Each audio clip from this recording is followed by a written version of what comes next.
This story takes place when I was 22 years old. I had just gotten home from a long night of stocking shelves at my local grocery store. I worked the closing shift, so I usually got home around midnight. I shared a cheap apartment with my roommate, Mark. We weren't in the best of neighborhoods, but I just felt lucky to have a place to live that wasn't my parents' basement. I threw my jacket on the coat rack next to the front door, and I walked into the kitchen to rummage through the fridge for something to eat. I had just pulled a frozen burrito out of the freezer when I noticed something weird. My bedroom door had been slightly open when I walked by the hallway. I know this doesn't sound strange at first, but I specifically remembered closing it that morning when I left for work. I really like my privacy, so I always remember to shut my door when I leave for the day. I stepped back into the living room and looked down the hall. "Hello," I called. There was just dead silence. Not wanting to let the fear get the better of me, though, I walked across the living room and flicked on the hallway light switch. "Mark, is that you?" I asked. Mark had always been a bit of an odd guy, so I couldn't help but think that maybe he was trying to play some sort of weird prank on me. Maybe he was waiting to jump out from my closet or something when I entered my room. When I finally got to the bedroom door, I gently pushed it open. The light from the hallway illuminated a large portion of the room. I looked around, definitely feeling the creepy vibes. There was no one there, and nothing looked out of the ordinary. Just the usual, it was my twin bed with my nightstand just to the left. I closed the door shut and I walked back into the kitchen. I popped my dinner in the oven and I pressed the start button. While that was cooking, I turned on the television, ready to put on a scary movie to watch and relax. Suddenly, I heard a muffled thump coming from down the hall. At first, I thought it was the neighbors or something, because they can be pretty loud sometimes, and it's not unusual to hear a loud bump in the night. But then it happened again, and this time, I could obviously tell for sure it was coming from down the hall. "Mark," I called once more. The oven beeped just then, and I nearly had a heart attack. "Yeah, sorry, dropped something," I could hear him say through the door. I'll admit, I felt a little bit better knowing that Mark was home. I walked back into the kitchen to get my food, and that's when my phone vibrated in my pocket. It was a text message from Mark. It said, "Hey dude, running a little late here at work. Could you please leave the door unlocked for me?" My stomach dropped to the floor and a chill ran down my spine as I texted back, "Wait, you're still at work?" He responded only a few seconds later. "Yeah, why?" At that moment, there was another noise from the hall and I looked up. The silhouette of a large man was standing there, holding what appeared to be a butcher's knife. I turned and ran towards the front door, hearing the heavy clunk of the man's boots behind me. He wasn't running, but instead, it sounded like he was slowly walking, taking his time. I didn't stop to look back. I just ran down the emergency staircase and out into the parking lot, where I called the cops. The cops showed up within just a few minutes, and they went upstairs and searched my apartment, but they said they didn't find anything or anyone. What they did find, though, still terrifies me to this day. As they were searching the apartment, the cops found a note left on the kitchen table, held under a salt shaker. On that note, only one word was written, and it said "soon." I still don't know what that means, but I'm taking that as a threat.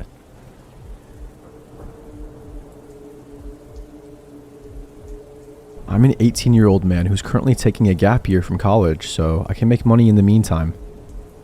So I still live with my mom. One Friday night, though, I was home alone like every weekend because my mom likes to go to the closest city's nightclubs. I was doing some workouts at the neighborhood's nearby gym, and I came back hungry for some food. But since it was the end of the week and my mom doesn't get groceries until Saturday, there was nothing to make. So I decided to order some food for me to pick up. Luckily, this restaurant was within walking distance and less than 2 miles away because my mom had the car. So I made the trek shortly after. I was walking on the sidewalk next to this long road where woodland and plazas were connected. During the first half of this walk, there are woodlands and some houses, but there is also a small stretch of field that is about 20 feet below the road, and there is a ditch next to the shoulder of the road that's blocked by a metal barrier. As I walked by this area, I heard these sounds of loud crunching of wood, and this faint breathing of a wild dog. At least that's what it sounded like. I minded my own business and I just increased my pace until I got into the restaurant to pick up my food. I thanked the lady at the counter as I dropped a bill in the tip jar. But that sense of humanity and protection left me as soon as I stepped foot out of that restaurant. I knew I had to go back home the same way I came, which meant I had to walk on the sidewalk with that thing in the ditch. To be clear, there is only one sidewalk, so as I walked in that area, curiosity got the best of me because of how quiet the area was compared to last time. I then made a whistling tune and I heard this loud, terrifying screech, similar to a mountain lion. I almost dropped my takeout as I ran into the road and into the grassy median strip. Now I'm a pretty big guy. I'm 6'5", almost 6'6", and I have a lean and slender build. I rarely get intimidated, but that took the damn cake. So I sprinted back home with my long legs and massive feet that propelled me home faster than a maniac. As soon as I got home, I shut the door, locked it, and I had a meltdown from what I just experienced. I will never walk alone at night in that area ever again. I don't care if DoorDash costs more, because a few saved bucks isn't worth your life.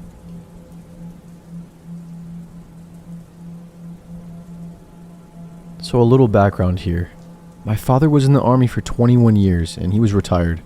And he moved to a very small town in Central Florida. He got bored after a couple of years, and even though we didn't need the money between his retirement and what my mom was making as a bookkeeper, but he wanted to go back to work. He started working at various gas stations, and it being a small town, the owners wouldn't care if I came there and helped him out with stocking the coolers, or even running the register, as long as I didn't sell any beer or smokes. This all took place in the late 80s and early 90s. The actual story I'm going to tell took place in 1990, and I remember the date well, because it was shortly after my birthday, and being 15 in Florida, I had just gotten my learner's permit, and my dad would let me drive him to and from work, just to get some experience on the road, both day and at night. I was sitting in my usual spot at a table that was set up along the windows with a book in hand, feet propped up, and a Mountain Dew on the table, along with some snacks. I would generally spend most of the evening that way, reading books, getting up to run the register or stock the cooler at different times. I remember glancing up because something caught my attention that was unusual, and I realized that a lady was walking up our parking lot from the direction of the interstate. The gas station was right on I-75. This in itself was really strange, because where we were located, you didn't get many people walking, and definitely not walking from the direction of the interstate. I figured she had broken down somewhere and was coming to use the phone to call for a tow truck or something, but I was completely wrong. She came into the store and looked around for a few minutes, and I remember getting just a strange and creepy feeling about her. She walked up to the counter and started telling my dad about a story, how she had gotten stranded and needed a ride up to the next big town, up north from us. Ocala was the town. This is important. My dad lets her know that he's working and there's no way that he can take her. And that's when she turned her head and looked at me, and while she is looking away from him, my dad catches my eye and subtly shakes his head no. I was confused for a second, but then she turns back to my dad and points at me, asking if I can take her. My dad responded back that I only had a learner's permit and wouldn't be able to drive her anywhere and then drive back. Normally I would have just done it, even though it was illegal, because I'd done it a few times before already. I didn't argue with my dad, since this was completely out of character for him. He was normally very chatty with the customers, but for whatever reason, he was almost curt and dismissive of her. It turns out he had a bad vibe about her from the minute he had seen her walking up the drive. Well, she ended up cussing at him for a minute, and he basically tells her to get out of the store. She yanked the door open, and I thought the glass was going to break from how hard she had slammed it. And then she walks out of the store and down the driveway. I keep an eye on her and continue to watch as she makes her way back up to the interstate and then starts up the northbound on ramp. Almost a year passes and I'm in my bedroom, less than a week before my 16th birthday. I hear my dad yelling from the living room, "Son, get your ass in here and look at this." I quickly run to the living room and see my dad pointing at the TV and telling me to look at the mugshot of the lady on the screen. And immediately, I remember the lady who had been in the store. Turns out I almost gave a ride to Aileen Wuornos, who was later convicted of being a serial murderer and then put to death later. I still have nightmares about what could have happened.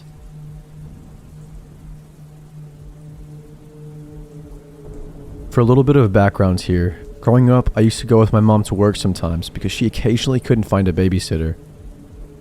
I usually liked it because it was fun to walk around the store and help with the little things here and there. Though that being said, it was in a very bad part of town, in a not so good city, so I grew up around transients and homeless people. I think in hindsight it was probably a good thing. It kind of let me see that they were just normal people in bad times. But that also gave me a bit of a sixth sense for people, since robberies had happened while I was in the store before. My mom usually kept me cooped up in a little office in the back, so I was never really in danger. But now one day, my mom had to go into the store to pick up some check stubs, so I came with her. There was usually this homeless guy named Randy out front. He never caused any problems, and the whole store knew him, so they let him sit there to rest on rainy days like it was that particular day. So we walk inside, and my mom tells me to go by the registers and wait for a little bit, so I start fidgeting with things and playing with the buttons of a broken cash register right next to the exit. I should also say that this day was an especially dead day at the store, so there was only one checkout stand open. As I'm pushing the buttons, I feel a tug on my shirt like someone is behind me. I assumed that it was my mom, and I turn around, only to see that it was a middle-aged couple that has deep wrinkles. The man smiles at me and says, "Hi, we were wondering if you want to buy a puppy. We have a few in our car, and we can go show you one if you want to see." I immediately get really bad vibes from these people, and my mom always told me about people saying things like that growing up, so I was already scared from that. I try to get past them and say something about needing to tell my mom and ask if I can get the puppy. As I'm walking around them, the man grabs my arm tight and starts to drag me to the door. I immediately grab onto the edge of the register and hang on for dear life while calling for my mom. The man didn't look very strong, but compared to the strength of a kid, it felt like fighting against a bear. Eventually, of course, he pried me off of the thing, and I was ready to turn around to fight tooth and nail if it need be. I was going to make sure we made noise, that's for sure. But just as I turned around, Randy was right there looking at us and asked if everything was okay. The woman at this time came in and in a hurried tone said, "Oh yes, he's our son. Come on, Greg." I screamed, "My name is Carlos." Just then, my mom started coming down and saw the guy holding me and rushed over to us, and she separated us and said in a deadly serious tone, "Can I ask you why you are holding my son?" The couple seemed to stop for a moment, and they were clearly thinking of an excuse. The woman said, "Oh my God, I'm so sorry. I thought that was our son. You better go look for ours." Then they rushed past Randy out the door. I told my mom everything that happened when they left, and she thanked Randy profusely afterwards. She always held my hands every time we went to the store afterwards.